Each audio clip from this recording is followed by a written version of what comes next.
में वो experiment fail हुआ, वी सेड के बैक टू द फैक्ट्री, दोबारा करके लाओ, ठीक करके लाओ। एग्जैक्टली 1 मंथ 1 ईयर लेटर, उसी जुलाई के महीने में उन्हीं 5 जगह पे फिर टेस्ट किया और 100% कामयाब हुआ। उस बार डिसीजन लिया गया कि भाई ठीक है, अब 20,000 मशीनें तुम बनाओ, हम उनको एक्चुअल इलेक्शन में यूज करेंगे। सबसे पहली हमने जो ट्रायल की दिल्ली में, शीला दीक्षित चीफ मिनिस्टर की कॉन्स्टिट्यूएंसी में, ताकि कोई ये भी ना कहे कि साहब ऐसी छोटी मोटी कॉन्स्टिट्यूएंसी में आप करते हो, इंपॉर्टेंट कॉन्स्टिट्यूएंसी में किया। नागालैंड का इलेक्शन किया, हर जगह बहुत अच्छा रिजल्ट आया। तो उसके बाद फिर ये मैं आपको फाइनल इस बात पे खत्म करता हूँ। सुप्रीम कोर्ट में ये केस गया जो सुब्रमण्यम स्वामी ने दिल्ली हाई कोर्ट से चलाया हुआ था, वहां तक गया। अक्सर लोग कहते हैं कि उनकी वजह से वीवीपैट आए, जो उनको हैट्स ऑफ, उनको क्रेडिट, नो डाउट। लेकिन क्रोनोलॉजिकली अगर आप देखिए, हमारी मशीन तो 2012 में ऑर्डर होके 20,000 बन के आगे इलेक्शन करा दिया।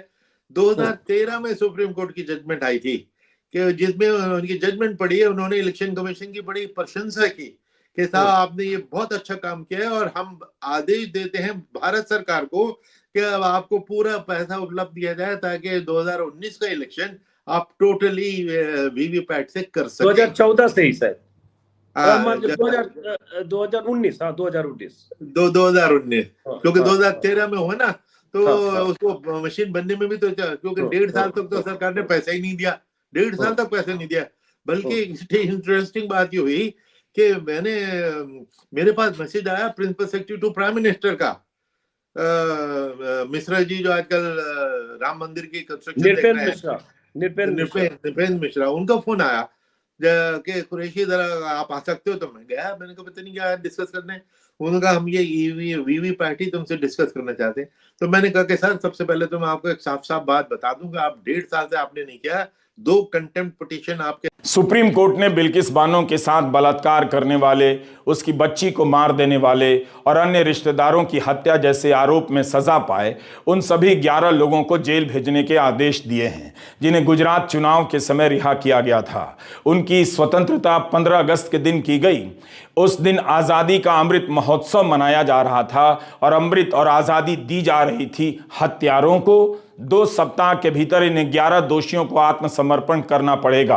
कोर्ट ने कहा कि गुजरात सरकार का फैसला शक्तियों का दुरुपयोग था। आप सोचिए, यह दुरुपयोग किसके लिए किया गया? जिन्हें हत्या के मामले में सजा सुनाई जा चुकी थी। क्या यह मामला राजनीतिक नहीं है? क्या बिना इनकी राजनीतिक जरूरत के कोई भी सरकार यह फैसला ले सकती थी? कोर्ट ने कहा कि गुजरात सरकार के पास ऐसा करने का कोई अधिकार ही नहीं था। आप किसी बलात्कारी और हत्यारे को रिहा कर रहे हैं, तब कर रहे हैं जब कोई अधिकार नहीं। साफ है, गुजरात विधानसभा चुनाव में माहौल बनाने के लिए या किसी अन्य अज्ञात राजनीतिक मकसद से किया गया होगा। यह लड़ाई मीडिया ने नहीं लड़ी, महुआ मोइत्रा ने लड़ी, जिन्हें संसद से निकाल दिया गया, जिनके खिलाफ गोदी मीडिया ने अभियान चलाया, जिनका चरित्र हनन किया गया। महुआ संसद में हार गई, मीडिया के सामने हार गई, मगर उनकी इस एक याचिका ने उस सच को सामने ला दिया जो दिख तो सबको रहा था मगर बोल कोई नहीं पा रहा था। बिल्किस बानो बेशक मुख्य याचिका करता थी, मगर उनके साथ तृणमूल नेता महुआ मोइत्रा, पूर्व सांसद सुभाषिनी अली, प्रोफेसर रूपरेखा वर्मा, पत्रकार रेवती लॉल ने भी 2022 में दोषियों की रिहाई के बाद कोर्ट के सामने अपनी याचिका दायर की, बिल्किस का साथ दिया। एक बार फिर से इस लड़ाई में वकील कपिल सिब्बल, वकील शोभा गुप्ता, वकील वृंदा ग्रोवर और वकील अभिषेक मनु सिंघवी ने पैरवी की, ये लड़ाई लड़ी। सुभाषिनी अली ने अपनी याचिका में कहा था यह अन्याय है। दवायर को उन्होंने एक इंटरव्यू दिया और कहा कि क्या नए। तो जी हाँ दोस्तों, आपको दिखेगा इस वीडियो में गोदी मीडिया का सच। गोदी मीडिया का सच क्या है दोस्तों? गोदी मीडिया का आपको बारे में जानते हो, हिंदू मुसलमान के नाम पर लड़ाना और समाज में भेदभाव करना, यही गोदी मीडिया का काम है। गोदी मीडिया क्या क्या करती है, क्या क्या एजेंडे चलाती है, ये आपको सभी को पता है। पूरा दिन न्यूज़ चैनलों पे क्या चलता है, आर्थिक विकास की बात नहीं होती, इकोनॉमी की बात नहीं होती, सिर्फ चलता है हिंदू मुसलमान का डिबेट। और वही डिबेट दोस्तों बिल्किस बानो को तो आप लोग जानते हैं दोस्तों। बिल्किस बानो कौन थे? जिसको कोर्ट ने रिहा कर दिया था। तो कोर्ट ने क्यों रिहा कर दिया था? गुजरात कोर्ट ने उन बलात्कारियों को। अभी सुप्रीम कोर्ट का फैसला है दोस्तों कि उनको रिहा नहीं किया जाएगा, उनको फिर से जेल में बंद किया जाएगा दोस्तों।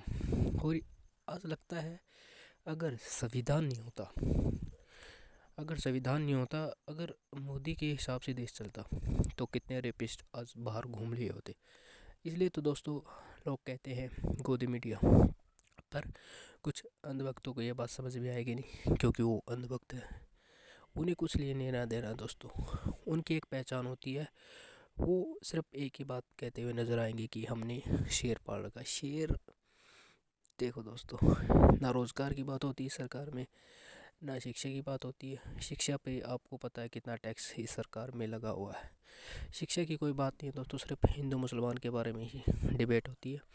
बिल्किस बानो बहन को आज सच में ही न्याय मिला है। और अगर देश में संविधान नहीं होगा तो ऐसे ही रेपिस्ट बाहर घूमेंगे, ऐसी ही सरकारें अपनी मनमर्जी से चलाएंगे और ऐसे ही बहन बेटियों की इज्जत लूटती रहेगी। अभी पिछले कुछ दिनों में IT सेल के 4 जो लोग पकड़े गए थे, तो आप लोगों को ही पता है IT सेल के वो 4 बंदे कौन थे। वो BJP से जुड़े हुए थे दोस्तों। तो धन्यवाद वीडियो देखने के लिए।